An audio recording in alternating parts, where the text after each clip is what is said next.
Good morning friends, आप सभी को नमस्कार। डेली करंट अफेयर्स की क्लास में आपका स्वागत है। आज है 24 मई। पिछले एक हफ्ते से क्लासेस नहीं हो पा रही हैं कुछ कारणों की वजह से, इसलिए आज हमारी क्लास जो हुई थी वो लास्ट 17 मई को हुई थी। तो 17 मई के बाद यानी 18 मई से आज 24 मई तक इस पूरे इंटायर वीक की करंट न्यूज़ को आज हम पढ़ने वाले हैं। क्लास थोड़ी सी लंबी होगी ऑब्वियसली, जब पूरे इंटायर वीक की करंट न्यूज़ को हम पढ़ेंगे तो थोड़ी सी ज़्यादा न्यूज़ भी होंगी, लेकिन हाँ, अगर आप पेशेंस के साथ में क्लास को अटेंड कर लेते हैं तो पूरे हफ्ते की आपकी न्यूज़ कवर हो जाएंगी। सभी इंपॉर्टेंट न्यूज़ को आज हम पढ़ने वाले हैं जो आपके एग्जाम के लिए इंपॉर्टेंट है। डिटेल में पहले करंट अफेयर्स की न्यूज़ को कवर करेंगे, उसके बाद हम लोग इन सभी करंट न्यूज़ से जुड़ी हुई MCQs को हम लोग सॉल्व करेंगे अंत में, ताकि आप लोगों की प्रैक्टिस हो जाए और कैसे उन खबरों से आपसे प्रश्न बन सकते हैं इस चीज़ को भी आप अच्छे से जान पाएँ। तो चलिए बिना देर किए हुए अपनी क्लास को शुरू करते हैं। आज की पहली जो न्यूज़ है वो है विश्व यात्रा पर्यटन सूचकांक के संबंध में। हाल ही में वैश्विक यात्रा व पर्यटन सूचकांक 2024 जारी कर दिया है। इसमें भारत की रैंकिंग जो है वो 39वीं रैंकिंग आई है। किसके द्वारा जारी की जाती है और शीर्ष स्थान पर कौन सा देश है, भारत की क्या रैंकिंग है, यही आपके एग्जाम में पूछा जाता है। तो जान लीजिए, विश्व यात्रा व पर्यटन सूचकांक ये विश्व आर्थिक मंच के द्वारा जारी किया जाता है। इस सूचकांक में भारत 39वें स्थान पर पहुंच गया है। वहीं अगर बात करें 2021 में तो ये 54वें पायदान पर था, तो 54वें पायदान से आगे बढ़कर ये 39वें स्थान पर पहुंचा है। यानी भारत की यात्रा और पर्यटन के संदर्भ में स्थिति बेहतर हुई है। विश्व आर्थिक मंच की ओर से जारी सूची में अमेरिका शीर्ष पर है, वहीं दक्षिण एशिया और निम्न मध्य आय वाली अर्थव्यवस्थाओं में भारत सबसे आगे है। तो इसमें आपको याद क्या क्या रखना है, किसके द्वारा जारी की जाती है यात्रा एवं पर्यटन सूचकांक, तो विश्व आर्थिक मंच के द्वारा। भारत की 39वीं रैंकिंग है और शीर्ष स्थान पर कौन सा है, अमेरिका है। नेक्स्ट इंपॉर्टेंट न्यूज़ है ब्राज़ील फीफा महिला विश्व कप 2027 की मेजबानी करेगा। बस आपको इतना ही याद रखना है। इसमें आपसे यहाँ से डायरेक्ट क्वेश्चन पूछा जाएगा 2027 में फीफा महिला विश्व कप की मेजबानी कौन सा देश करेगा, तो आपका जवाब होना चाहिए ब्राज़ील। बढ़ते हैं अगली खबर की तरफ। अगली खबर है अरब लीग के संबंध में। कारण क्या है, ये चर्चा में क्यों है, तो हाल ही में मनामा जो बहरीन की कैपिटल है, यहाँ पर अरब लीग शिखर सम्मेलन का आयोजन किया गया। इस सम्मेलन में संयुक्त राष्ट्र महासचिव ने गाजा में युद्ध विराम और क्षेत्रीय एकता की अपील की है। अब अरब लीग आपके लिए इंपॉर्टेंट हो जाता है, यहाँ से कई बार क्वेश्चन पूछा जा चुका है, तो देख लेते हैं अरब लीग क्या है, कब इसे इस्टेब्लिश किया गया, कहाँ इसका मुख्यालय है। अरब लीग एक अंतर सरकारी संगठन है। इसमें मध्य पूर्व और उत्तरी अफ्रीका के सभी अरब देश शामिल हैं। उत्पत्ति की बात करें तो 1944 में अलेक्जेंड्रिया प्रोटोकॉल को अपनाने के बाद 1945 में इसे काहिरा मिस्र में इस्टेब्लिश किया गया। तो इन सभी तथ्यों को याद रखना है, स्टेटमेंट में यहाँ से क्वेश्चन बन सकता है। मुख्यालय इसका कहाँ है, तो काहिरा मिस्र में है। कार्य की बात करें तो सदस्य देशों के बीच संबंधों को मजबूत करना, नीतियों का समन्वय करना और राजनीतिक, सुरक्षा, आर्थिक और कानूनी मुद्दों पर सहयोग करना। ऑब्वियसली कोई भी ऑर्गेनाइजेशन होता है तो इसके कार्यों में या इसके उद्देश्यों में ये चीज़ शामिल होती है। जो देश हैं उनमें आपस में क्या करना है, समन्वय करना है, आपस में मजबूती करना है, और जो भी राजनीतिक, आर्थिक और कानूनी क्षेत्र हैं उनके मुद्दों को सुलझाना, उनको और भी अधिक आगे ले जाना। तो एक जर्नलाइज कार्य या उद्देश्य होता है हर ऑर्गेनाइजेशन का, वही उद्देश्य इस अरब लीग ऑर्गेनाइजेशन का भी है। सदस्यों की बात करें तो इसमें 22 सदस्य हैं। इसमें भारत को पर्यवेक्षक का दर्जा प्राप्त है। तो ये स्टेटमेंट इंपॉर्टेंट है। आपसे अगर स्टेटमेंट गलत कराना होगा तो दे देगा भारत भी इस ऑर्गेनाइजेशन का सदस्य है, तो याद रखना है भारत इसका सदस्य नहीं है, भारत को पर्यवेक्षक का दर्जा इस ऑर्गेनाइजेशन में मिला हुआ है। कंट्री कितनी है, 22। इस्टेब्लिश्ड कब हुआ, 1945 में। मुख्यालय कहाँ है, काहिरा मिस्र में है। बाकी इसका हाल ही में शिखर सम्मेलन कहाँ हुआ अरब लीग का, तो मनामा जो बहरीन की कैपिटल है। सभी चीज़ें याद रखना, आपके एग्जाम के लिए इंपॉर्टेंट है। अगली खबर है प्रोजेक्ट उद्भव के बारे में। तो प्रोजेक्ट उद्भव क्या है, ये आपके लिए बेहद महत्वपूर्ण है। सबसे पहले देख लेते हैं ये क्यों चर्चा में है। प्रोजेक्ट उद्भव के तहत नई दिल्ली में एक कार्यक्रम आयोजित किया गया, इसलिए ये सुर्खियों में रहा। अब आपसे पूछा जाएगा प्रोजेक्ट उद्भव क्या है, तो इसे 2023 में लॉन्च किया गया था। यह भारतीय थल सेना और United service institution of India के बीच एक सहयोग है। उद्देश्य आधुनिक सुरक्षा संबंधी चुनौतियों से निपटने के लिए एक विशिष्ट और समग्र दृष्टिकोण अपनाते हुए आधुनिक सैन्य प्रणालियों के साथ प्राचीन ज्ञान को प्रभावी ढंग से एकीकृत करना। तो सबसे इंपॉर्टेंट जो स्टेटमेंट है प्रोजेक्ट उद्भव के संबंध में, इसका उद्देश्य है। यानी प्रोजेक्ट उद्भव पूछा जाएगा ये किससे संबंधित है, तो आपको बताना होगा आधुनिक सैन्य प्रणालियों के साथ प्राचीन ज्ञान को प्रभावी ढंग से एकीकृत करके जो भी डिफेंस सेक्टर में चुनौतियां हैं उनसे निपटना और समग्र रूप से डिफेंस सेक्टर को डेवलप करना, प्रोजेक्ट उद्भव का ये उद्देश्य है। 2023 में इसको लॉन्च किया गया, याद रखना इंपॉर्टेंट है। अगली खबर आर्टिफिशियल इंटेलिजेंस से जुड़ी हुई है। यूरोपीय परिषद ने आर्टिफिशियल इंटेलिजेंस पर नियमों को अंतिम मंजूरी दे दी है। ये आपसे एग्जाम में पूछा जा सकता है क्योंकि इस तरीके के पहले नियम है जो वैश्विक स्तर पर यूरोपीय यूनियन के द्वारा लाए गए। तो आपसे क्वेश्चन कैसे पूछा जा सकता है कि हाल ही में वैश्विक स्तर में अपनी तरह के पहले नियम जो आर्टिफिशियल इंटेलिजेंस से जुड़े हैं किसके द्वारा लाया गया है, तो आपका जवाब होना चाहिए यूरोपीय यूनियन यानी यूरोपीय संघ के द्वारा।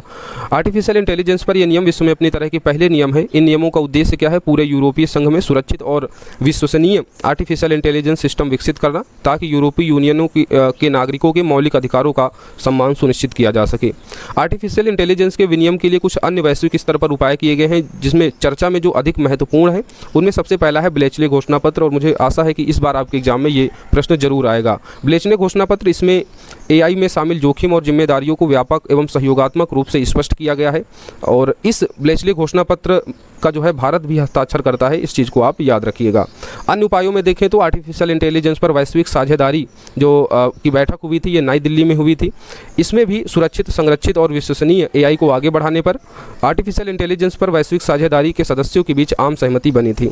हिरोशिमा आर्टिफिशियल इंटेलिजेंस प्रोसेस जो G7 में शामिल देशों के द्वारा लॉन्च किया गया है, इसका उद्देश्य एआई के विनियमन पर आगे की राह तय करना है। तो ये वैश्विक स्तर पर आर्टिफिशियल इंटेलिजेंस को विनियमन करने के संबंध में कुछ उपाय किए गए हैं, देख लीजिए। आप इसे अपने मेंस एग्जाम में जब प्रश्न लिखेंगे आर्टिफिशियल इंटेलिजेंस से, तो आप इनको जो है अपने प्रश्न में शामिल कर सकते हैं। इसमें प्रीलिम्स पॉइंट ऑफ व्यू से ब्लेचले घोषणा पत्र महत्वपूर्ण है, एआई से रिलेटेड है, और इस घोषणा पत्र का भारत भी हस्ताक्षर करता है, इसे आप लोग याद रखिएगा।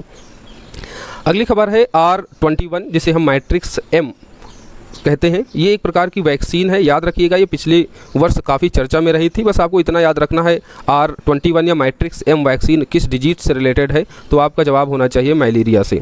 सीरम इंस्टीट्यूट ऑफ इंडिया ने अफ्रीका को R21 या मैट्रिक्स M मलेरिया वैक्सीन का निर्यात शुरू कर दिया है। मलेरिया जानते हैं घातक बीमारी है, यह बीमारी प्लाज्मोडियम जीनस के एकल कोशिका वाले परजीवी के कारण होता है। इंसानों में इसका संक्रमण कुछ प्रकार के मच्छरों के काटने से फैलता है। तो ये चीज़ आपको याद रखना है कि R21 मैट्रिक्स M जो वैक्सीन है ये किस डिजीज से रिलेटेड है, तो ये मलेरिया से रिलेटेड है, इंपॉर्टेंट है, लास्ट ईयर ये बहुत चर्चा में रही थी वैक्सीन। अगली खबर है भारतीय प्रतिस्पर्धा आयोग के संबंध में, क्योंकि भारतीय प्रतिस्पर्धा आयोग ने 15वां अपना दिवस मनाया है अभी हाल ही में। इसका गठन कब हुआ, ये चीज़ आपके लिए इंपॉर्टेंट है, क्या इसके कार्य है, इसकी संरचना और इससे जुड़ी हुई चुनौतियाँ। ये अगली खबर है भारतीय प्रतिस्पर्धा आयोग से जुड़ी हुई। हाल ही में भारतीय प्रतिस्पर्धा आयोग ने अपना 15वां स्थापना दिवस मनाया है। अब यहाँ से क्वेश्चन आपके एग्जाम में कई बार पूछा जा चुका है, इसलिए इसे हम डिटेल में देखेंगे। कब इसका गठन हुआ, क्या इसकी संरचना है, ये आपके प्रीलिम्स के एग्जाम पॉइंट ऑफ व्यू से इंपॉर्टेंट हो जाता है। भारतीय प्रतिस्पर्धा आयोग का गठन 2009 में प्रतिस्पर्धा अधिनियम 2002 के तहत किया गया। पहला स्टेटमेंट आपको यही याद रखना है, कब गठन हुआ, 2009 में। किस अधिनियम के तहत, तो प्रतिस्पर्धा अधिनियम 2002 के तहत। संरचना की बात करें तो इसमें एक अध्यक्ष और 6 सदस्य होते हैं। इनकी नियुक्ति केंद्र सरकार के द्वारा की जाती है, इस चीज़ को आप लोग जरूर याद रखिएगा कि जो अध्यक्ष और सदस्य होते हैं इनकी नियुक्ति केंद्र सरकार के द्वारा की जाती है। बाकी आप लोग प्रतिस्पर्धा आयोग के क्या कार्य हैं, इनको आप लोग वीडियो पॉज करके पढ़ लीजिए। आपके मेंस एग्जाम में अगर प्रश्न आए तो यहाँ से लिख सकते हैं। इसकी पीडीएफ आपको टेलीग्राम चैनल पर हमारे मिल जाती है, जहाँ से आप लोग इसे अच्छे से पढ़ के अपना रिवीजन कर सकते हैं। तो प्रतिस्पर्धा आयोग के कार्यों में आप लोग मोटा समझ ही सकते हैं कि बाजार में, मार्केट में स्वस्थ प्रतिस्पर्धा को बढ़ावा देने के लिए प्रतिस्पर्धा आयोग को इस्टेब्लिश किया गया था। तो स्वस्थ प्रतिस्पर्धा पर प्रतिकूल प्रभाव डालने वाले कार्यों को रोकना, बाजार में प्रतिस्पर्धा को बढ़ाना, उपभोक्ताओं की हितों की रक्षा करना, बाजार में अन्य प्रतिभागियों द्वारा किए जाने वाले व्यापार की स्वतंत्रता को सुनिश्चित करना, ये सभी प्रतिस्पर्धा आयोग के कार्य हैं। चुनौतियों अगर की बात करें तो क्षेत्राधिकार संबंधी मुद्दे, क्योंकि इसके कई कार्य जो हैं वो दूरसंचार के मामले में भारतीय दूरसंचार विनियामक प्राधिकरण और सीबी जैसे विनियामकों के दायरे में भी आ जाते हैं। तो इससे दुविधा की स्थिति यहाँ उत्पन्न हो जाती है। डिजिटल स्पेस में प्रतिस्पर्धा सुनिश्चित करना भी एक चुनौती है। तो ये कुछ चुनौतियाँ हैं। बाकी prelims exam point of view से आपको याद रखना है कब इसका गठन किया गया और इसकी संरचना में जो सदस्य और अध्यक्ष हैं इनकी नियुक्ति किसके द्वारा की जाती है, ये आपके प्रीलिम्स एग्जाम में पूछा जाता है, याद रखिएगा। बढ़ते हैं अगली खबर की तरफ। अगली खबर भी आर्टिफिशियल इंटेलिजेंस से जुड़ी हुई है। आर्टिफिशियल इंटेलिजेंस पायलट द्वारा नियंत्रित F-16, जिसे विस्टा नाम भी दिया गया है, इस फाइटर जेट को प्रयोग के तौर पर उड़ाया गया है। गौरतलब है कि F-16 संयुक्त राज्य अमेरिका का चौथी पीढ़ी का एक फाइटर जेट है। इस स्टेटमेंट को आपको याद रखना है। यहाँ से एग्जाम में डायरेक्ट क्वेश्चन इस तरीके से बन सकता है कि हाल ही में आर्टिफिशियल इंटेलिजेंस द्वारा नियंत्रित F-16 किससे संबंधित है, तो आपका जवाब होना चाहिए यह एक प्रकार का फाइटर जेट है। एआई से रिलेटेड कुछ आपके लिए मेंस पर्सपेक्टिव से यहाँ पर बताया गया है कि रक्षा क्षेत्र में एआई का क्या महत्व है और इससे जुड़ी हुई क्या चुनौतियाँ हैं। यहाँ से आपके मेंस एग्जाम में प्रश्न बन सकता है। तो रक्षा क्षेत्र में एआई के महत्व को देखें तो सैन्य ऑपरेशन को अधिक दक्ष बनाने और मानव पर निर्भरता को कम करने के लिए हथियारों तथा सेंसर जैसे युद्ध प्रणालियों में एआई का उपयोग किया जा सकता है। आर्टिफिशियल इंटेलिजेंस द्वारा ऑटोनोमस डिसीजन लेने से मानवीय त्रुटि की संभावना कम हो सकती है। इससे सैन्य कर्मियों को युद्ध की स्थितियों में सटीक और उचित निर्णय लेने में भी सहायता मिलेगी। अगले महत्व की बात करें तो आर्टिफिशियल इंटेलिजेंस क्षमता वाले सैन्य रोबोट मानव जीवन को बचाने वाले ऑपरेशन कर सकते हैं। तो एआई से जुड़ा हुआ एक महत्व है डिफेंस सेक्टर में। महत्व के साथ साथ में एआई से जुड़ी हुई कुछ चुनौतियां भी हैं। आप देख सकते हैं कि डिफेंस सेक्टर में एआई से जुड़ी क्या चुनौतियां हैं। पहली चुनौती है नैतिक और कानूनी चिंताएं, जैसे जीवित छोड़ने या मारने संबंधी निर्णय लेने में ऑटोनोमस हथियार प्रणाली की क्षमता पर भरोसा नहीं किया जा सकता है। आपने वो रोबोट मूवी देखी होगी चिट्टी वाली, जिसमें एक महिला नहाती है और आग लग जाती है और जो चिट्टी रोबोट होता है वो उसको ऐसे ही ले आता है निर्वस्त्र। तो इस तरीके के जो डिसीजन होते हैं नैतिकता से जुड़े हुए, इस तरीके के जो मोरल डिसीजन होते हैं वो ऑटोनोमस की जो क्षमता है एआई की, इस आधार पर वो उस मोरालिटी में जाके डिसीजन नहीं कर सकती है। एक ये चुनौती है एआई से जुड़ी हुई। बाकी कानूनी संबंधी चिंताएं एआई से जुड़ी हुई हैं ही, और एआई को प्रशिक्षित करने के लिए बहुत अधिक मात्रा में संवेदनशील डेटा की आवश्यकता होती है। युद्ध के समय डेटा का चोरी होना एक बड़ी समस्या खड़ी कर सकता है। अगली चुनौती में विशेष रूप से सैन्य संदर्भों में नॉन स्टेट एक्टर्स और अराजक देशों में एआई प्रौद्योगिकियों के प्रसार से रक्षा क्षेत्र में चिंता बढ़ जाएगी। यानी जो देश आतंकवाद को फैलाते हैं, तो वहाँ पर अगर उन लोगों के पास एआई जैसी तकनीकी हो जाएंगी तो समस्या जो है और भी गंभीर हो सकती है। तो ये कुछ चुनौतियाँ भी हैं एआई से रिलेटेड और महत्व भी है एआई से संबंधित डिफेंस सेक्टर में। तो ये चीज़ आपको याद रखना है, मेंस एग्जाम में यहाँ से प्रश्न बन सकता है, हमने आपको बता दिया। बाकी जो ये आपको ऊपर हमने बताया है एआई नियंत्रित F-16 जिसे विस्टा नाम दिया गया है, ये एक फाइटर जेट है संयुक्त राज्य अमेरिका का, चौथा पीढ़ी का, इसे आप लोग याद रखिएगा। अगली खबर है फार्लो से संबंधित। चर्चा में क्यों है? सुप्रीम कोर्ट ने दोहरे हत्याकांड के दोषी को मिलने फार्लो के एक्सटेंशन को रद्द कर दिया है। अब ये फार्लो काफ़ी इंपॉर्टेंट हो जाता है। यूपीएससी में फार्लो और पार्लोसी लगातार क्वेश्चन बनते रहे हैं। तो फार्लो के बारे में देख लेते हैं। 1894 के जेल कानून द्वारा ये परिभाषित है। तो इस स्टेटमेंट को याद रखना, क्योंकि ज़्यादातर जो पॉलिटी में हम लोग पढ़ते हैं जो चीज़ें आती हैं तो वहाँ पर सारी चीज़ें दी होती हैं, लेकिन उसको वो डिफाइन नहीं करता है। अगर डिफाइन वाला अगर वर्ड देखते हैं तो उसको अमूमन हम लोग क्या करते हैं, एलिमिनेशन जब करते हैं अपने विकल्पों को तो उसे हम लोग गलत कर देते हैं। लेकिन ये चीज़ आपको याद रखना है, जो फार्लो है वो 1894 के जो जेल कानून है उनमें इसे डिफाइन किया गया है। लंबी अवधि वाले सजा याफ्ता कैदियों को फार्लो पर कुछ समय के लिए जेल से बाहर आने की अनुमति मिलती है। यानी जिन व्यक्तियों को लंबी सजा दी जाती है, 20 साल या उम्र कैद की सजा, तो इस तरीके की जो लंबी सजाएं हैं, तो इस सजा के दौरान कुछ समय के लिए उन कैदियों को जेल से बाहर आने की अनुमति मिलती है इस फार्लो के संदर्भ में। कैदियों को दी गई फार्लो की सजा की अवधि में शामिल होती है। यानी जितने दिन वो इस फार्लो नियम के तहत कैदी बाहर रहेगा तो उसकी सजा में इस अवधि को भी इंक्लूड कर लिया जाता है। यह एक तरह से सजा का परिहार होता है। प्रत्येक राज्य ने फार्लो के संबंध में अपने स्वयं के नियम और दिशा निर्देश तैयार किए हैं। इस स्टेटमेंट को याद रखना कि सभी राज्य जो हैं फार्लो के संबंध में अपने अपने नियम और दिशा निर्देश तैयार किए हैं। इंपॉर्टेंट है, आपके एग्जाम में यहाँ से प्रश्न आ सकता है। सभी स्टेटमेंट आपको याद रखना है कि 1894 के जेल कानून में ये डिफाइन है। जो लंबी अवधि जिन कैदियों को मिलती है, लंबी अवधि की सजा, उनको जो है कुछ समय के लिए जेल से बाहर आने की अनुमति मिलती है। और ये जो अवधि होती है इसे सजा की अवधि में भी क्या किया जाता है, इंक्लूड किया जाता है। और सभी राज्यों को फार्लो के संबंध में अपने अपने नियम दिशा निर्देश वो बना सकते हैं, इसकी अनुमति है। अगली खबर है कैल्शियम कार्बाइड के संबंध में। हाल ही में भारतीय खाद्य सुरक्षा और मानक प्राधिकरण ने फल व्यापारियों को फल पकाने में कैल्शियम कार्बाइड के उपयोग पर लगाए गए प्रतिबंधों के नियम का अनुपालन सुनिश्चित करने को कहा है। तो साइंस सेगमेंट में ये क्वेश्चन आपसे पूछा जाता है कि कैल्शियम कार्बाइड का उपयोग किस में करते हैं, तो आपका जवाब होना चाहिए फलों को कृत्रिम रूप से पकाने के लिए। हालांकि कैल्शियम कार्बाइड जो है वो स्वास्थ्य के लिए काफ़ी हानिकारक होता है। जब इसका उपयोग हम फलों को पकाने में करते हैं, जो फल हम खाते हैं कैल्शियम कार्बाइड द्वारा अगर फल पकाया गया वो खाते हैं तो हमारे हेल्थ के लिए वो बहुत ही हानिकारक होता है। तो इसको देखते हुए सुप्रीम कोर्ट ने जो है इस पर प्रतिबंध लगा दिया था। और हाल ही में इन्हीं प्रतिबंधों को लेकर सुप्रीम कोर्ट ने कहा है कि जो प्रतिबंध लगाए गए थे उनका अनुपालन सुनिश्चित किया जाए। तो ये चीज़ आपको याद रखना है, साइंस सेगमेंट में प्रश्न आता है। अच्छा, कैल्शियम कार्बाइड को जब प्रतिबंधित किया गया तो इसके लिए जो सुरक्षित विकल्प माना जाता है फलों को पकाने के लिए, तो वो विकल्प है एथिलीन गैस का। एथिलीन गैस का उपयोग जो है फलों को पकाने के लिए किया जाता है। हालांकि इसकी सांद्रता जो है फलों को पकाने के लिए 100 ppm से अधिक नहीं होनी चाहिए। तो इस चीज़ को भी आपको याद रखना है। फलों को पकाने में दो चीज़ें का उपयोग किया जाता है, कैल्शियम कार्बाइड का, दूसरा एथिलीन गैस का भी। यहाँ से लगातार क्वेश्चन साइंस सेगमेंट में पूछे गए हैं, याद रखिएगा। नेक्स्ट इंपॉर्टेंट न्यूज है, गोपीचंद थोटाकुरा वाणिज्यिक अंतरिक्ष यात्रा पर जाने वाले पहले अंतरिक्ष पर्यटक बन गए हैं। ये कई दिनों से न्यूज चर्चा में है, तो आपको ये नाम याद रखना है गोपीचंद थोटाकुरा का। ये ऐसे पहले भारतीय अंतरिक्ष पर्यटक बन गए हैं जो वाणिज्यिक अंतरिक्ष यात्रा पर जाएंगे। गोपीचंद थोटाकुरा ये आंध्र प्रदेश के निवासी हैं। वह ब्लू ओरिजिन न्यू शेपर्ड 25 जिसे हम शॉर्ट में NS-25 मिशन कहते हैं, इस मिशन की उपकक्षीय अंतरिक्ष उड़ान के लिए चुने गए 6 चालकों वाले सदस्यों में से एक हैं। यानी ये जो NH-25 मिशन है, इसमें 6 लोगों को चुना गया है। इन 6 लोगों में से एक भारतीय भी हैं जिनका नाम क्या है, गोपीचंद थोटाकुरा। NH-25 एक रॉकेट प्रणाली है। इस प्रणाली को अंतरिक्ष यात्रियों और रिसर्च पेलोड को कॉर्मन रेखा से आगे ले जाने के लिए डिजाइन किया गया है। अब ये कॉर्मन रेखा क्या होती है? कॉर्मन रेखा वायुमंडल और अंतरिक्ष के बीच एक सीमा को दर्शाती है। कॉर्मन रेखा समुद्र तल से लगभग 100 किलोमीटर की ऊंचाई पर मौजूद है। तो अगर हम 100 किलोमीटर समुद्र तल से ऊपर चले जाते हैं तो वहाँ से जो है अंतरिक्ष शुरू हो जाता है, ये हम कह सकते हैं, क्योंकि जो कॉर्मन रेखा है वो वायुमंडल और अंतरिक्ष के बीच की सीमा है और इसकी दूरी क्या है समुद्र तल से 100 किलोमीटर। तो अगर हम 100 किलोमीटर आगे बढ़ जाएंगे समुद्र तल से, यानी इस वायुमंडल को अपने पार करके कहाँ पहुँच जाएंगे? अंतरिक्ष में पहुँच जाएंगे। अच्छा, ये अंतरिक्ष पर्यटन क्या है? अब आप अगर पूछेंगे तो अंतरिक्ष पर्यटन आप समझ ही सकते हैं कि अंतरिक्ष पर्यटन एक व्यावसायिक गतिविधि है। इसके तहत मनोरंजन, रोमांच आदि का अनुभव करने के उद्देश्य से लोग कहाँ जाते हैं? अंतरिक्ष में भेजे जाते हैं।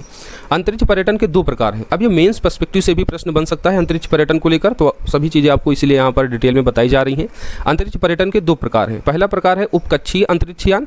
इसके तहत क्या है? अंतरिक्ष यात्रियों को कॉर्मन रेखा के ठीक थोड़ा आगे ले जाया जाता है। वहीं कक्षीय अंतरिक्ष यान जो उसका दूसरा प्रकार है, इसके तहत अंतरिक्ष यात्रियों को कॉर्मन रेखा से अधिक ऊंचाई पर ले जाया जाता है। तो ये 2 प्रकार हैं अंतरिक्ष पर्यटन के। और कॉर्मन रेखा आपको याद रखना है, ये समुद्र तल से लगभग 100 किलोमीटर की ऊंचाई पर है और ये कॉर्मन रेखा वायुमंडल और बाह्य अंतरिक्ष के बीच सीमा माना जाता है। यानी अगर आप 100 किलोमीटर ऊपर चले जाते हैं समुद्र तल से तो वहां से वायुमंडल खत्म होकर क्या शुरू हो जाएगा? अंतरिक्ष शुरू हो जाता है। अंतरिक्ष पर्यटन के लाभ क्या हैं? तो लाभों में आप लोग लिख सकते हैं, अंतरिक्ष पर्यटन के लिए एडवांस अंतरिक्ष यान का निर्माण करना पड़ता है। इसमें रोजगार पैदा होता है, नवाचार को प्रोत्साहन मिलता है और निवेश को भी बढ़ाने में मदद मिलती है। इससे अंतरिक्ष विज्ञान के बारे में जन जागरूकता बढ़ाने में भी मदद मिलती है। तो अंतरिक्ष पर्यटन के ये कुछ लाभ हैं। भारत द्वारा उठाए गए कुछ कदम हैं जो अंतरिक्ष पर्यटन के क्षेत्र में भारत को आगे बढ़ा सकते हैं, जिसमें गगनयान मिशन है। यह 3 दिवसीय मिशन है। इसमें अंतरिक्ष यात्रियों को 400 किलोमीटर की ऊंचाई पर मौजूद कक्षा में भेजा जाएगा। भारतीय राष्ट्रीय अंतरिक्ष संवर्धन और प्राधिकरण केंद्र, जिसे हम शॉर्ट फॉर्म में इन स्पेस कहते हैं, यह निजी क्षेत्र की भागीदारी को सुगम बनाता है। तो भारत में भी अंतरिक्ष पर्यटन को बढ़ावा देने के लिए ये महत्वपूर्ण कदम उठाए गए हैं।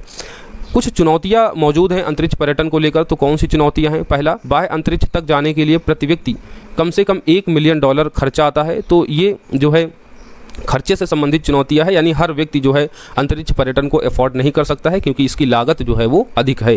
इसके चलते ओजोन परत का क्षरण भी हो सकता है, जिससे पृथ्वी की सतह पर हानिकारक जो पराबैंगनी किरणें हैं उनमें वृद्धि हो सकती है। अगली चुनौती क्या है? यात्रियों और पर्यावरण की सुरक्षा सुनिश्चित करने के मामले में जवाबदेही और विनियमन का भी अभाव है। तो अंतरिक्ष पर्यटन से जुड़ी हुई कुछ चुनौतियाँ हैं। हमने लाभों को भी देखा, भारत द्वारा अंतरिक्ष पर्यटन को बढ़ावा देने के लिए कौन से कदम उठाए गए हैं इस चीज़ को भी देखा। अंतरिक्ष पर्यटन के क्या प्रकार हैं, अंतरिक्ष पर्यटन क्या है, पूरा डिटेल में देखा। और प्रीलिम्स पॉइंट व्यू से हमने देखा कि गोपीचंद थोटाकुरा जो blue origin New Shepard mission है, इस मिशन में जो 6 चालक दल जाएंगे इनमें से एक भारतीय भी हैं जिनका नाम क्या है? गोपीचंद थोटाकुरा। इनको भी शामिल किया गया है। इंपॉर्टेंट है, आपके एग्जाम में यहाँ से प्रश्न बन सकता है। बढ़ते हैं अगली खबर की तरफ। अगली खबर है ग्रेटर एडुजेंटेड स्टार के संबंध में। हाल ही में आप जानते हैं पूर्णिमा देवी वर्मन को ग्रेटर एडुजेंटेड स्टार के संरक्षण के लिए 2024 का व्हिटली गोल्ड अवार्ड मिला है। इस व्हिटली गोल्ड अवार्ड को हम ग्रीन ऑस्कर भी कहते हैं। तो ये स्टेटमेंट आपको याद रखना है। पर्यावरण से संबंधित है ये व्हिटली गोल्ड अवार्ड 2024 और इस वर्ष किसे दिया गया है? पूर्णिमा देवी वर्मन को। किसके संबंध में? तो जो ग्रेटर एडुजेंटेड स्टार को होता है इसके संरक्षण के लिए। अब ये ग्रेटर एडुजेंटेड स्टार क्या है इसके बारे में देख लेते हैं। यहाँ से प्रश्न आपके एग्जाम में स्टेटमेंट बना के बन सकता है। ग्रेटर एडुजेंटेड स्टार को हम हरगिला के नाम से भी जानते हैं। यह पक्षी केवल भारत के असम और बिहार तथा कंबोडिया में पाया जाता है। इस स्टेटमेंट को आप लोग हाईलाइट कीजिए, अंडरलाइन कीजिए। ये जो पक्षी है ग्रेटर एडुजेंटेड स्टार, जिसे हरगिला के नाम से भी जानते हैं, यह केवल भारत के असम और बिहार में पाया जाता है। और अगर बात करें अन्य कंट्रियों में, तो अन्य कंट्रियों में कंबोडिया भी एक देश है जहाँ पर ये पक्षी मिलता है। असम में भारत में इसकी सबसे ज़्यादा संख्या है, लगभग 80%। और अगर देखें तो ये बिहार में शेष और कंबोडिया में इनकी संख्या को हम देख सकते हैं। पर्यावास की बात करें तो यह पक्षी आर्द्र भूमियों के पास पाया जाता है। यह बंद वितानों यानी जिसे हम कैनोपी कहते हैं वाले ऊंचे वृक्षों पर घोंसला बनाकर रहते हैं। घोंसले वाले वृक्ष के आसपास बांस के झुरमुटों आदि में इनका निवास देख सकते हैं। तो ये स्टेटमेंट भी इंपॉर्टेंट है। जो ग्रेटर एडुजेंटेड स्टार्क पक्षी है ये आर्द्र भूमियों के आसपास रहते हैं। खतरा क्या होता है पक्षियों के लिए, जानवरों के लिए? पहला खतरा है शिकार, पर्यावास का निवास, इनका खत्म होना, विनाश होना, इनका जो घर है जहाँ पर ये रहते हैं तो उस पर्यावास का विनाश होना, जिसमें घोंसले वाले वृक्षों की कटाई भी शामिल हो जाती है। आर्द्र भूमियों का क्षरण, चूँकि पक्षी आर्द्र भूमियों के आसपास पाए जाते हैं तो ये सभी जो है खतरे हैं। संरक्षण की स्थिति देखें तो IUCN की लिस्ट में ये नियर थ्रेटेड की सूची में शामिल है। इस तथ्य को भी आप लोग याद रखिए, यहाँ से प्रश्न आपके एग्जाम में बन सकता है। बढ़ते हैं अगली खबर की तरफ। अगली खबर है जैव विविधता अभिसमय के वैज्ञानिक निकायों ने कुनमिंग मॉनिटरियल ग्लोबल बायोडाइवर्सिटी फ्रेमवर्क के कार्यान्वयन हेतु सिफारिशों को अपनाया गया है।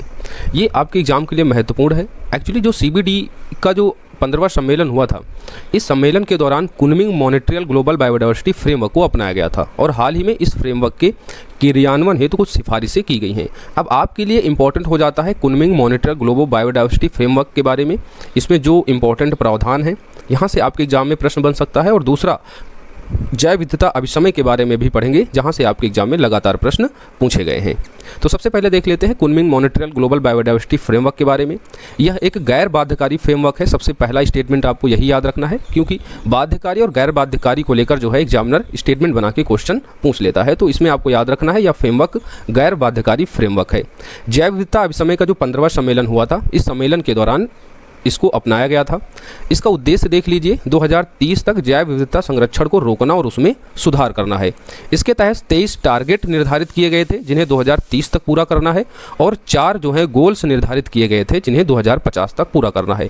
इन 23 टारगेट में जो आपको याद रखना है, उसमें इसका जो पहला टारगेट है जिसमें कहा गया है भूमि, समुद्र और अंतर्देशीय जल के 30% हिस्से को संरक्षित करना। यहाँ से आपके एग्जाम में प्रश्न पूछा जा सकता है, तो याद रखिएगा 2030 तक भूमि और जल, और इस जल में समुद्र और अंतर्देशीय जल दोनों सम्मिलित होगा, तो इनका 30% हिस्से को संरक्षित करना है। ये आपके लिए इंपॉर्टेंट है। वहीं 4 व्यापक गोल्स में जो आपको याद रखना है जिन्हें 2050 तक प्राप्त करना है, इस गोल में आपको याद रखना है, ये चौथा जो दिया गया है, कार्यान्वयन में तेजी लाने के लिए जो फ्रेमवर्क अपनाया गया है, इस फ्रेमवर्क के कार्यान्वयन को तेजी में लाने के लिए और जैव विविधता के संरक्षण के लिए हर साल आवश्यक $1700 मिलियन की कमी को पूरा करना है। तो 4 व्यापक गोल्स में आपको ये याद रखना है। बाकी सभी जनरलाइज होंगे जो जैव विविधता के संरक्षण से संबंधित होगा, और जैव विविधता के जो लाभ हैं उनका जो है न्याय संगत वितरण हो। इन सभी चीज़ों को आपको याद रखना है। यहाँ से प्रश्न बन सकता है। कुनमिंग मॉनिटरियल ग्लोबल बायोडाइवर्सिटी फ्रेमवर्क कब आया था? तो CBD के 15वां शिखर सम्मेलन के दौरान 2030 तक जैव विविधता को संरक्षित करना, उसमें सुधार करना। 23 टारगेट हैं, 4 व्यापक गोल हैं। 23 टारगेट में जो आपको सबसे इंपॉर्टेंट याद रखना है, भूमि और जल के 30% हिस्से को 2030 तक संरक्षित करना। जैव विविधता अभिसमय के बारे में देख लीजिए। यह एक अंतर्राष्ट्रीय संधि है जिसे 1992 में पर्यावरण और विकास पर जो संयुक्त राष्ट्र सम्मेलन, जिसे हम रियो शिखर सम्मेलन कहते हैं, इस दौरान इसे अपनाया गया था। तो पहला इंपॉर्टेंट फैक्ट यही याद रखना है, CBD में 1992 में इस्टेब्लिश्ड हुआ था, जब पर्यावरण और विकास पर संयुक्त राष्ट्र सम्मेलन रियो शिखर सम्मेलन का आयोजन किया गया था। इसी सम्मेलन के दौरान CBD को इस्टेब्लिश्ड किया गया था। सचिवालय की बात करें तो इसका सचिवालय मॉनिट्रियल जो कनाडा में है, यहाँ पर इसका सचिवालय है। 196 मेंबर कंट्री हैं जिसमें भारत भी शामिल है। CBD का पक्षकार होने के नाते प्रत्येक देश की एक राष्ट्रीय जैव विविधता रणनीति और कार्य योजना होना जरूरी हो। इसी के चलते भारत ने जैव विविधता अधिनियम 2002 बनाया था, तो इसे भी आप लोगों को याद रखना है। भारत ने जैव विविधता अधिनियम कब बनाया था? 2002 में। महत्वपूर्ण है, आप लोगों को सभी फैक्ट याद रखने हैं। प्रीलिम्स एग्जाम में यहाँ से प्रश्न लगातार पूछे जाते रहे हैं। अगली खबर है पोर्ट ऑफ कॉल से। अब ये पोर्ट ऑफ कॉल क्या होता है इसके बारे में देखना है, बाकी ये क्यों चर्चा में है इसे देख लेते हैं। हाल ही में स्पेन ने अपने कार्टागेना पत्तन पर एक पोत को पोर्ट ऑफ कॉल सुविधा देने से मना कर दिया है।